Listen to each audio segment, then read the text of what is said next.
quite often when I give clinics, at one point there's a question coming up from someone like, what does this muscle do?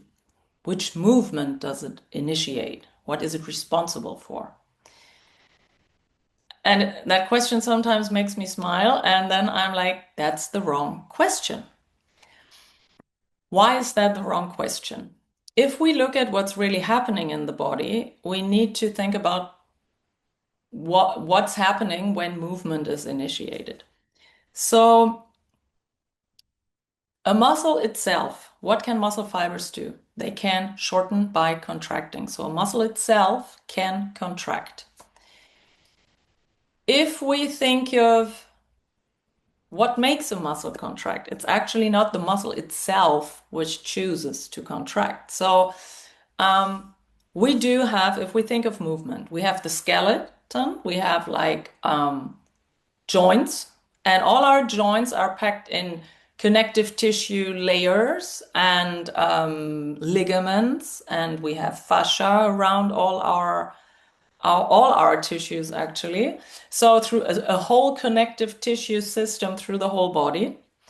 And if we look at ligaments and the deep fascia, it's actually that there is a whole bunch of mechanoreceptors in those tissues, which permanently send information to the nervous system about the state, the place, and so on of all the joints in the body. So how much a joint is flexed, how much pressure it has to hold, in which direction the force comes is on the body, like where does it have to stabilize, where does it have to let go so that a movement can actually take place in a joint. So all these informations which those mechanoreceptors send, they send them permanently to the nervous system, and then the nervous system actually decides what has to happen after evaluating that information. So, do we need a certain muscle in a certain area around that joint to contract, to stabilize, to make a movement bigger, to whatever it is it needs?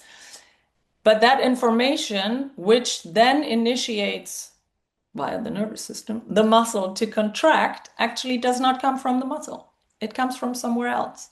So in this case, very often from the information all our mechanoreceptors and sensory receptors send to the nervous system.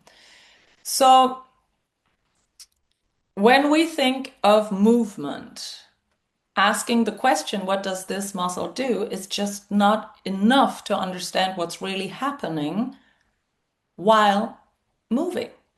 And we are already like nowadays people talk of muscle chains. So like we know that muscles do not work isolated. That's already like a better way to think about it. But still, it is not enough to think only in muscle chains because all of the tissues in our body kind of orchestrate together with a whole bunch of feedback loops happening the whole time, information which is sent from a certain tissue to the nervous system which evaluates, which then sends information back in a different tissue, then initiates something, some reaction there, and so on.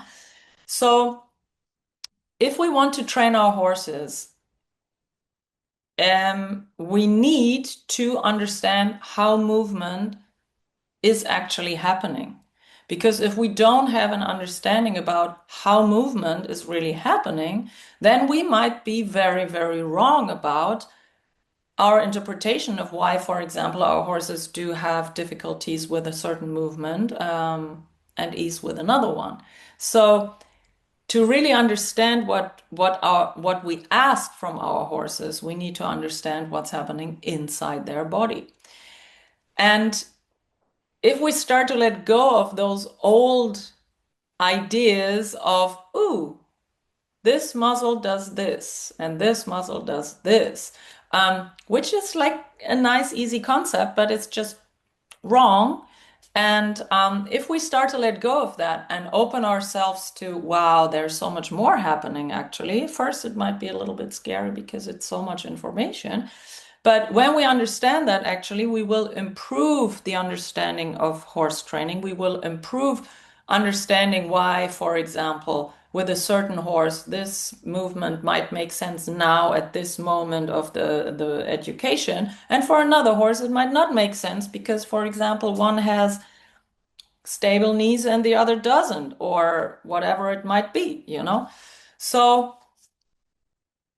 if we really change our perception and learn more about what's really happening in movement and how those feedback loops between the different tissues of our body work and actually are all collected in the nervous system, and that's basically our information system, which initiates the actions of our different tissues and of the muscles as well, then we can make our horse training far more efficient, fair, and as well far more healthy for our horses.